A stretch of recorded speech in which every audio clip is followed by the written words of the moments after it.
Hi,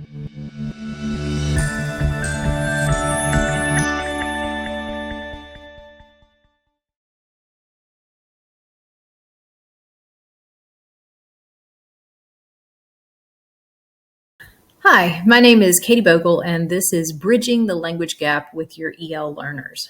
As I presented this for NCBOLD, I just wanted you to kind of know who I am.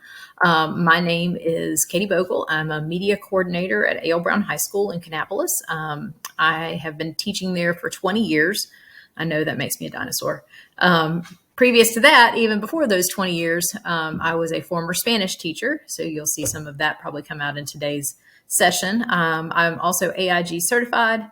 One of my passions is languages. So I'm also the Sign Language Club advisor, National Board Certified and Renewed. And I am currently, as of the recording, the mother of 2 high school students because one's about to graduate. So I'm about to be the mother of a high school student and a college freshman. All right. So I want to give us a framework of thought for today's session. And I would like for you to consider your English language learners, or your ELs, if I call them that for short, to be multilingual learners. Their home culture and their home language are assets. They are not deficits that they're bringing to your classroom. They are adding speaking English to the skill set that they already bring to you. And that's how I'd like for you to keep that in mind as we move forward. All right, today we're going to show you lots of different things. You can see how many tabs I already have open. But at root, we have basically 3 tech tools that I'm going to use that work across devices. So when you see lots of examples, that's going to be me showing you how that one tool shows up and how it functions in different ways on different devices. All right. So there is one link that really is all you need to keep up with, and that is bit.ly/EL communication, and the capital ELC does matter. All right, so feel free to bookmark that.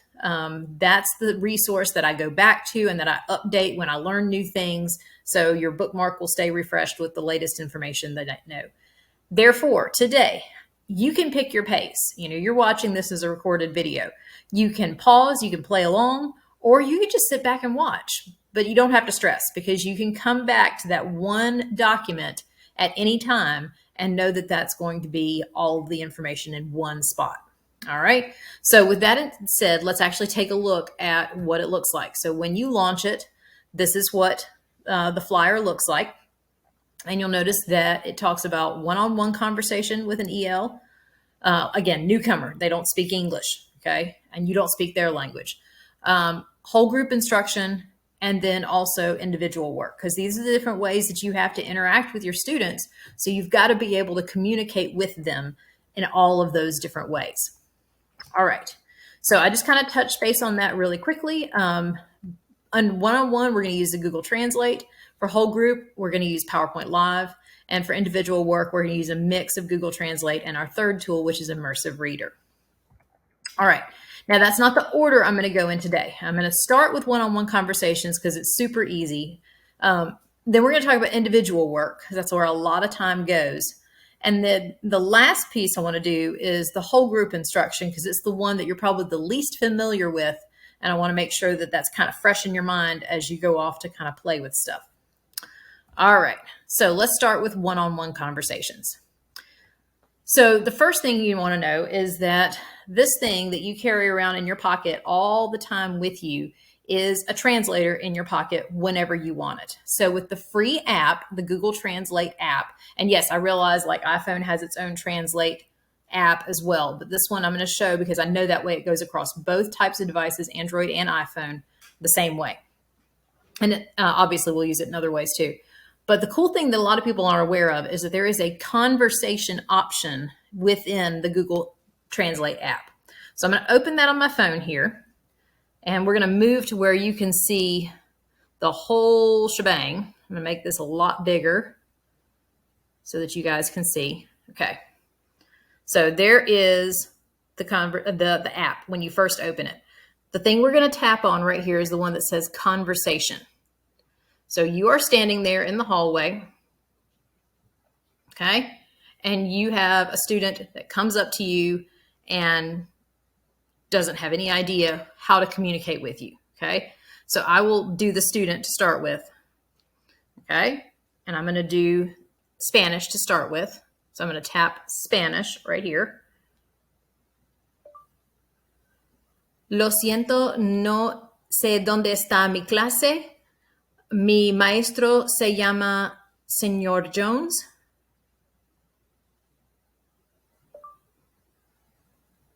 And now at this point, I'm going to choose the English. Yes, I can help you with that. His room is right here down the hall. Can I walk with you down there? Sí, puedo ayudarte con eso. Su habitación está justo aquí al final del pasillo. ¿Puedo caminar contigo hasta allí? So the really cool thing is, obviously, your student does not have to be able to read the native language because it's going to speak the native language back out to them. So kind of a cool option there. It's nice to have a translator in your pocket that you can literally just go right and back and forth between those. All right. So I'm going to move my camera back over here and show you the website version of that. So the website version, you can also do the same thing. It has a microphone here. All right. So you've got the option for, let's say the student's working on a Chromebook and this is what they have available to them. They can use that as well. So I can hit the microphone and then I can simply say what I want to ask the student once this is up on their Chromebook screen. Can I help you with anything? So I hit the stop button. And again, they don't have to be literate. They can see, puedo ayudarte con algo, but you can also just hit the button right here. Puedo ayudarte con algo. Okay, and then they can respond to you if they would like. So you can switch it back to Spanish and they can respond. You can get rid of that. Sí, por favor, no entiendo el problema número 2. ¿Me puedes ayudar? Okay, and you can see right there, you got your translation. Okay, so super easy. And the cool thing about this is on a Chromebook. So a student could be working with another student in group work. And just that quickly of being able to click on the microphone, they can have a conversation with an interpreter sitting right there with them. All right.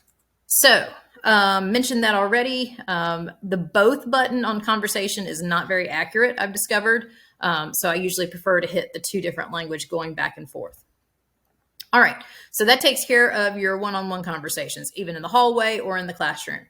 And of course, on iPads, you would just install the app, the Google Translate app, super easy.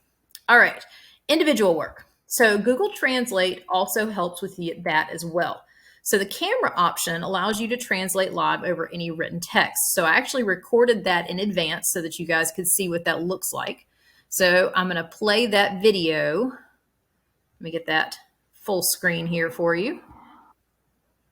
So I'm going to show you quickly how the Google Translate app can work well with print materials. So I have a student magazine here that they may want to read. I'm going to choose the camera option within the Google Translate app, and you'll be able to see my magazine. So you'll notice that the first thing it does is it starts to augmented reality, try to figure out what these words are on the page. Now it jumps around. I can hit pause translation and then simply read it directly from here if I decide that I want to do that.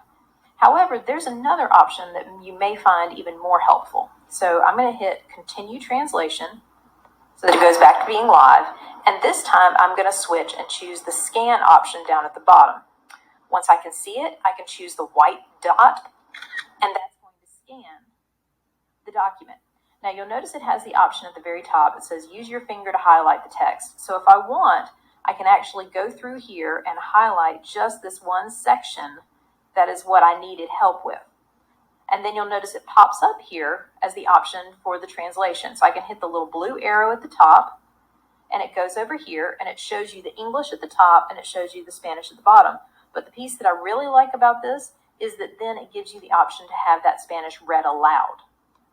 Para algunos de ustedes, la universidad es un hecho. So that gives you the possibility to have not only translate, but also read aloud options given to you in this. So when you're ready, you can go back to the home option and it'll save for you what you had. You can go back and see that later. You can star it, or if you've got a bunch of different translations, you can just swipe left and make it disappear. So some really great options within the Google Translate. Okay. So that gives you kind of an overview of what the app can do with this right here with the camera icon. And if you've got something printed, you can just have that, use the augmented reality piece to be able to do that. All right, for the website piece, there is actually an option to do a document or a website. So I want to show you what those look like. So here's my document, and I'm going to switch it from text to documents right here, okay? And you can see that I have the option to choose a document. So I'm going to browse my computer.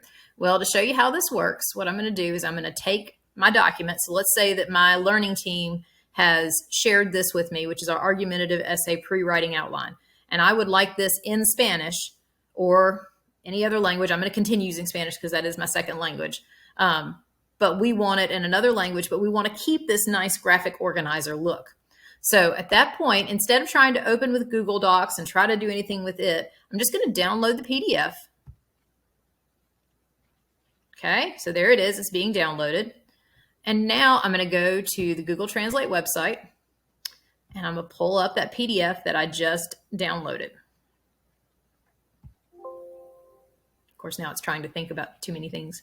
So there's my argumentative essay. I'm going to open it, and I'm going to tell it to translate from, notice what I've got. I've got English selected here, and I want to translate it to Spanish. So I'm going to hit translate, and it says, okay, I've translated it. Now download the translation. So I'm going to do that. Okay, there it is down here. I'm going to open that, show you what it looks like. And sure enough, there's the exact same thing in PDF format, all the formatting exactly the same, but completely in Spanish. All right. Now, obviously, it does say machine translated by Google. And as a person who speaks multiple languages, I realize it may not be perfect, but it's a whole lot better than what it would have been if it was just in English. So it's at least a start. All right. So that takes care of that. And then as far as the website option, if you switch here, you can actually copy paste a link. So let's say I wanted the Pear Deck website completely translated into Spanish. I can just hit translate. Okay, and it's going to open peardeck.com, but notice what it's doing is it's switching it from English to Spanish. And I want you to notice that it kept all of the original formatting. So colors, images, everything completely done, ready to go. Okay, so really, really easy to do. All right, so that gets them a lot of their sources in their native language. There is one more option that I'd like to show you, actually two more within here. Google Translate also has a Chrome extension. And so you're probably familiar with Chrome extensions. Those are just basically tools that you can add to your Chrome browser to make it function in other cool ways. So the Google Translate Chrome extension can translate the entire page. And you can also select just a section of text of the website. Okay, so I'm going to show you what that looks like. I'm going to go to just Flipgrid. Okay, so just regular old live Flipgrid. I'm going to go over here to my Google Translate Chrome extension, okay? And I'm going to have it translate this page, okay? And it's translated to English, so let's translate it to, instead, Spanish. And there you go. Again, just another way of being able to see everything exactly as it was, same formatting, same everything, okay? And I'm going to go back and hit Show Original for now. Okay. All right. So now while we're in the original, I can also just select a piece of the text. So I'm just going to grab this right here. And that's all, let's say, that your learner really needs help with. So once they've selected that text, they can right click on it. And then now they'll have this option over here that they can do with the Google Translate. That's another way to do it. Okay. It does not work in Google Docs. So you are going to have to translate the whole document if you would like to do that. All right. So showing you what that looks like. So you've got right here, there's a doc. If I tried to translate it, it's not going to, it's like, let's say here's this one in English. Okay. So here's KCS text equity peer observation process. And I need the whole document with its translation and all of its formatting and all of the images. I want that in Spanish. So it is actually super easy to do that. All you have to do is hit Tools and then choose Translate Document. And once you've done that, it'll ask you which language you want and what you want to name it. Okay, I'm going to cancel that for right now because I've already done it.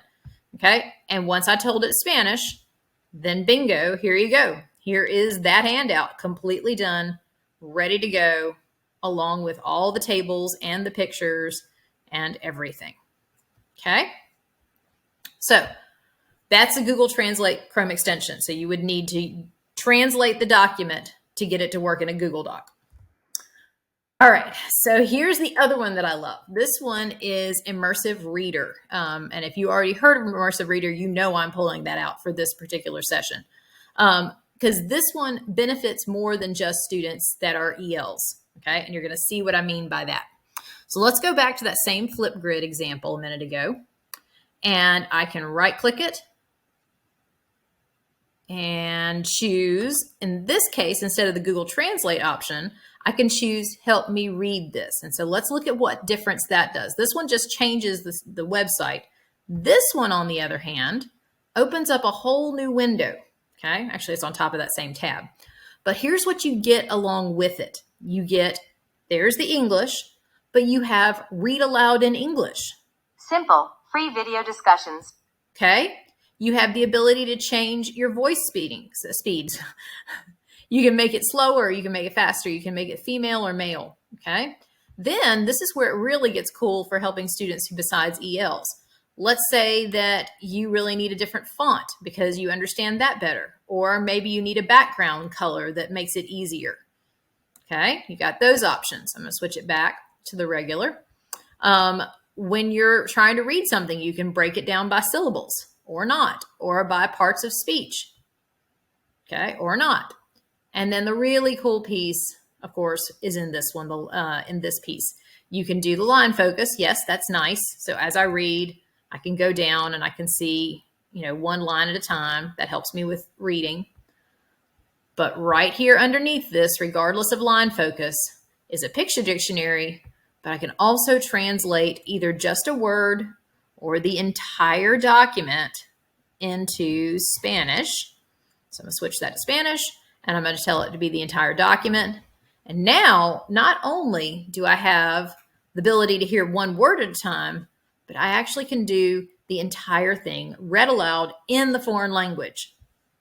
Discusiones en video simples y gratuitas para hacer que el aprendizaje sea. Okay, so what started as just this can now be in all of those different ways augmented for the student. Okay, and so that's where I've got summarized for you here. So the font size, the background color can help the visually impaired, read aloud for any kid who needs read aloud, dyslexic font, all of those different things. All right, so the cons to Immersive Reader is, you'll notice I did that with a selected piece of text. It does not translate the entire website. If you're going to do that, you need to stick with Google Translate. It also does not work with Google Docs in edit mode, like we talked about earlier. However, if you don't want to do just, translate the entire document, you just want to do one piece of the document, you can actually do this little trick. You can publish the document to the web, and then once the document is published, it works like any other website. So let's say that I want to go here. This is that same document, but the difference is that now I've published it using Google Docs.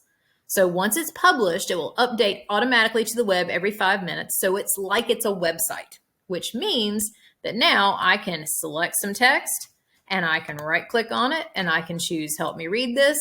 And sure enough, I have the full power of Immersive Reader on my Google Doc. The only difference was that I published it to the web first and I'm working from that link.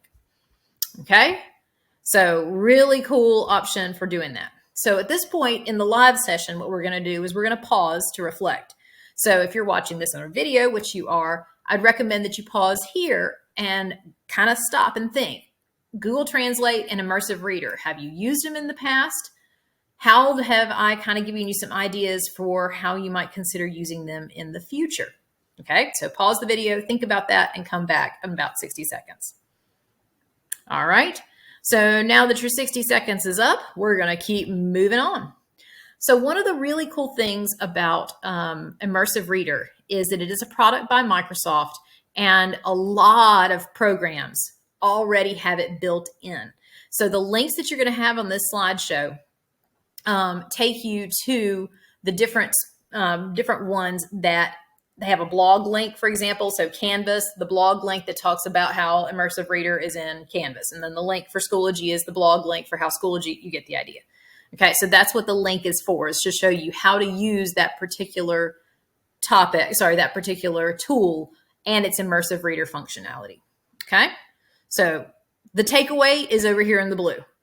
If you use one of these products to deliver your content out to your students, to all of your students, then all of your students can equally access your content. So you don't have to do any extra work because it's already going to be there. So if you build a page in Canvas, it's automatically going to have Immersive Reader built in. If you post an assignment in Flipgrid, it's already got it built in. Okay, so these are the main ones that I really like. Canvas and Schoology, of course, being the two main LMSs. Flipgrid and Wakelet are a couple of great tools. I'm going to show you those. And then Pear Deck and Nearpod, competitors for the ability to have interactive questioning and presenting students information. Okay, so like showing you what some of these are. Here is Canvas right here. This is just a standard page. I'm looking at it from the student side, but then I can just click on Immersive Reader and it's already there. I didn't build that, it's just already there. Right here is a Flipgrid, okay? And it's just the same thing that all of my students are looking at and have responded to. So I've got a student who's responded. My name is Brianna, and my book is called Code Talker. Okay, so I'm an EL student who's watching this video, don't understand what she's saying, don't even have a face to work from. So I can just click this little button right here that says Immersive Reader. And now I get to hear her with subtitles here, or I can do that same trick that I showed you earlier. I can completely change the speaker's language to Spanish. And now I'm going to hit play again, but this time the speaker is going to speak to me in my native language. Mi nombre es Brian. And it goes on from there. Okay? So you didn't have to do anything. It's just automatically there in every post and in every reply. Okay? I've just obviously opened this a few days ago. All right. Wakelet does very similarly. All right. In Wakelet, you can simply create a new collection. This is kind of, think of this as a Google Docs, where you, instead of just throwing a bunch of links on a doc, it is a link curation spot, but you're going to see what that link can do. Okay. So I'm going to create a new collection. So I'm going to name it Sample. Okay. And I'm going to write a really amazing description. And then I'm going to paste a web address. So let's say that I wanted my students to read this article about how Kannapolis, which is the town that I teach in, has been resurrected back to life after all of the craziness that happened in the past when the mill shut down. So I'm going to copy that, and I'm going to go back over here to my Wakelet, and I'm going to paste it. Okay, so this is just the link I want to go to. And it says, okay, it is now here on that. Then I can share this. So I can share this out here. I want to change it from private to unlisted. So if you speak Google Docs, it's kind of like everyone with the link can view. So that's what you want to do to be able to then share it out. So then you're going to copy that link and share it back out. All right. So going to one that I have done already. Okay. Sample article right here. Okay. And then here is that same thing. So Kannapolis resurrected once inside a dead mill town. Okay. And once I share this out, so I'm going to copy the link, open that in a new tab, paste. So now this is the student side of this. Go down here. And now when I mouse over it, oh, it still knows that I'm me. All right. So I'm going to switch over to the student view.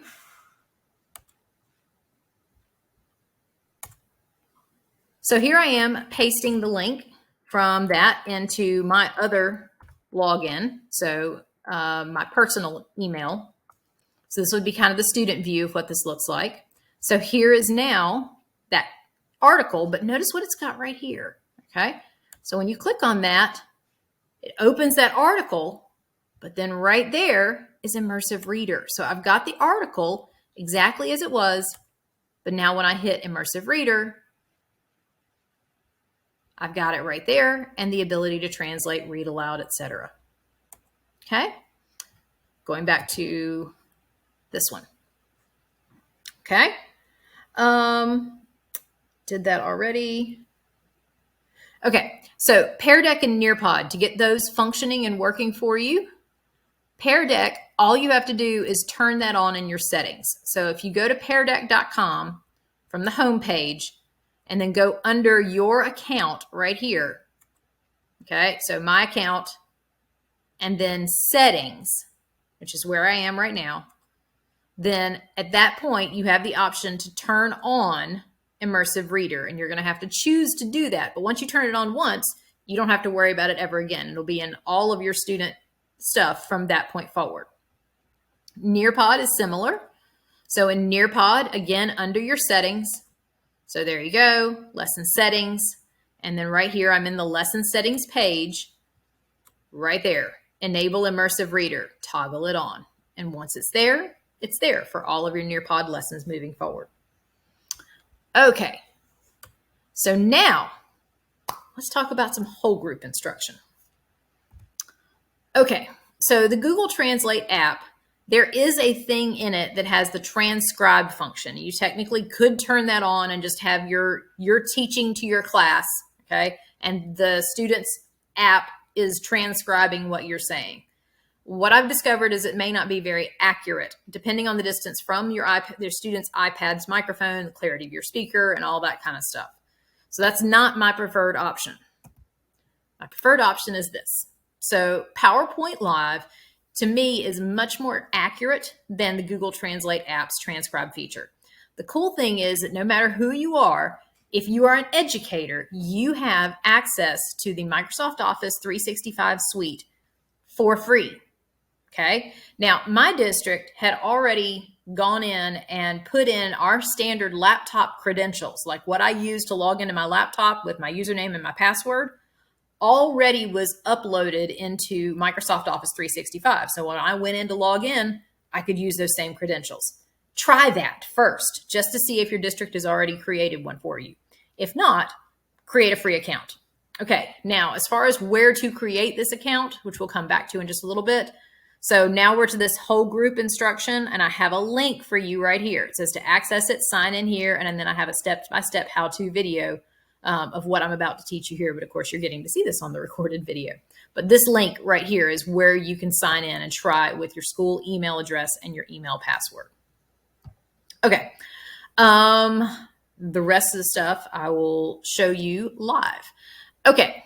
So what I did is I logged in to Microsoft Office 365, and then I opened PowerPoint within Microsoft Office 365. Okay. Here's a PowerPoint. It's just, I created it online instead of standard PowerPoint.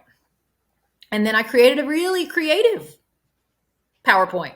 It is literally one black slide. As you can see, it's named One Black Slide super creatively. Okay. Why did I create this? So the magic is that under the slideshow tab right here, okay, I'm going to go back off of this. Okay, there it is, the slideshow tab. There's this thing called Present Live. So if you're familiar with Pear Deck or Nearpod, one of those instructor-paced kinds of things where you move the kids through the slides and the slides advance with them. This is PowerPoint's version of that. But I don't need all of that functionality. I just need one little piece of it. So Present Live has a drop-down option. And you can do it to where it's any people in your organization or anyone. So this would require the students to log in with their Microsoft Office credentials. Again, if your district has already created it like mine had, then the students would already have them as well with their standard username and password. So it's up to you, and you can have it remember it on their Chromebooks from that point forward. Or you can just do anyone. So I'm going to do that for today, just for simplicity's sake, switching back and forth between my accounts. So I'm going to switch to anyone, and then I'm just going to hit Present Live. All right, so here I go. And it says press escape to exit full screen. So what I'm going to do is I'm going to copy this link right here, the ppt.ms. I'm just going to hit copy, okay, because I'm going to have to switch back and forth on the same thing. And then you'll notice I'm in full screen, right? So I'm going to hit show slides to get my one black slide. This is my one black slide. But I'd like to be able to teach besides just showing this one black slide. So this is the one hack that really makes this thing work. If you hit Control T, that opens a new tab. But what it also does is it keeps this running. Do you see how the little red dot is right there? That means that it's still accessing my audio and it's just still showing this one black slide. All right, what's the whole point of this? So what we're going to do is I'm now going to switch again over to my personal account so that you can see kind of the student side of things. So student side of things, and I copied that link from earlier and I'm going to hit paste. Okay, and it's connecting. And I want you to notice what's over here. Do you see how everything I've said since launching that show is right here? Every single thing that I've said, and even cooler, it's everything that I am saying. All right, so where this comes in handy is that this is basically a way for students to close caption you. You can be standing in the front of your room and teaching away about whatever it is that you want. And here, this is what they see on their Chromebook screen or on their iPad. Because what it'll do, let me switch back over to the other one. Do you remember the QR code that was on that previous slide? If you're on an iPad, you can just scan that QR code and it will open up this link in Safari. Okay, so on their iPad or on their Chromebook, this is what they're going to see as a running text. The really cool, amazing thing is, see this right here where it says transcript language? And you can see how accurate this is because I'm doing this live. I'm going to switch the transcript language. And I'm going to switch it again just to Spanish, just because, again, that's my second language, and that's the one we're going to use for keeping consistent. Spanish, same thing. I now have every word that I've said since launching that slideshow and live. It's going to put every single thing up that I'm saying. So now the student not only has me closed captioned, but they have me closed captioned in their native language. All right, so switching back over to this. One of the amazing things about this is obviously this works for students who are literate in their native language. So that's quite a few of your students, and that can really help them out.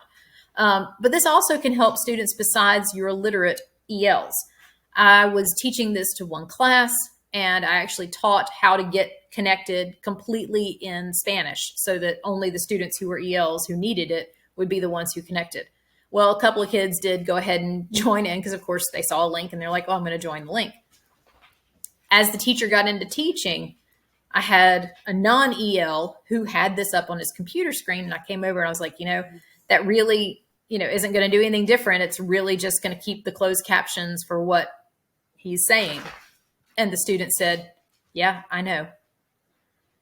And then it occurred to me that that student probably had some kind of hearing loss or some other need where listening to the teacher and reading what the teacher was saying live was actually going to help him to understand the content better. So that was one that I kind of stumbled on and went, wow, okay, that could be really cool. All right, so I'm going to pause this current thing right now, okay, just so that it's not trying to compete with what I'm trying to record here today. Okay, so what did I mention? Oh, you can add subtitles for your projected slides. Like you can actually project up on the board. It's a separate piece. But if you decide to do that and put projections up there, then I would suggest you do that at the top as opposed to the bottom. Also, that Control T. Okay, I can resume this session, go back in so that it's live, but then I'm going to hit Control T to come back out of it. This is still live, and I've been able to move around, open different tabs, demonstrate things live, go to other things here, and it still is translating and closed captioning what I'm saying. So that Control T is really powerful for the ability to move on with your teaching like you would normally. So the rest of it, I think, is stuff that I already mentioned and when I was describing it live. Okay, so again, in the live session, this would be the point where we would pause and allow you to reflect and think about this whole PowerPoint Live idea. Have you ever used that function before? And how might you consider using this in the future with your devices? If it's an iPad, scan the QR code and open it in Safari. If it's a Chromebook, then just give them the link and they can type it in on their Chromebook, and they're closed captioning you while you teach. Okay, so I would recommend you pause the video and reflect for about 60 seconds about PowerPoint Live. All right, so now that your 60 seconds is over, just kind of think about this as a whole. What are your thoughts? What are your questions? All right, so before I get into how you can actually send me questions and other such, I just want to thank you for watching this session and for wanting to help your ELs reach for the stars. So Astro Jose right here is actually Jose Hernandez. And he was a former EL student. He was a migrant worker. If you want to watch a little bit of his story here, you can do that. But he was the first astronaut to tweet in Spanish from space. So he went from a boy who wasn't sure what he could do with his life and what power he had to following a dream he had and was the first astronaut to tweet in Spanish. So he has a book. Of course, if I'm a good librarian, I can't finish a session without, a good book recommendation, right? So he has From Farm Worker to Astronaut. That's his bilingual one. He's got an English language biography, and then he also has a children's book as well. All right. So thank you for wanting to help your ELs reach for the stars and bridging that language gap so that they can learn at the fullest capacity that they have. So our final things is, no matter who you are, when you're watching this through whatever version of wherever this video eventually gets posted, I would love to hear what you learned and what you took away from it. And so this link here will stay live. This is tinyurl.com/evalbogle22. And yes, literally, it is the entire survey is 3 questions. You can see the whole survey there on the screen. It'll take you 60 seconds tops. And then I'll get an email notification that somebody watched my video. So what I would do at this point is evaluate the workshop while it's fresh in your mind. Also go in and try that Microsoft Office 365 account and see if you can get that set up with your work email credentials, either ones that are already there or where you just use your work email address to create an account. Stick around, play with anything you'd like. And then I will have another NCBOLD session called Virtual Field Trips, Explore the Possibilities. So it's a shameless plug. If you'd like to watch that one, you are welcome to do so. That one talks about how you can use the free version of Pear Deck to take your students all over the world with interactive imagery that they can move around in 360 degrees. So if you'd like to watch that session, I'd love to have you there as well. All right. So thank you so much for watching, and I hope you got something that you can use, preferably as early as tomorrow. Thanks.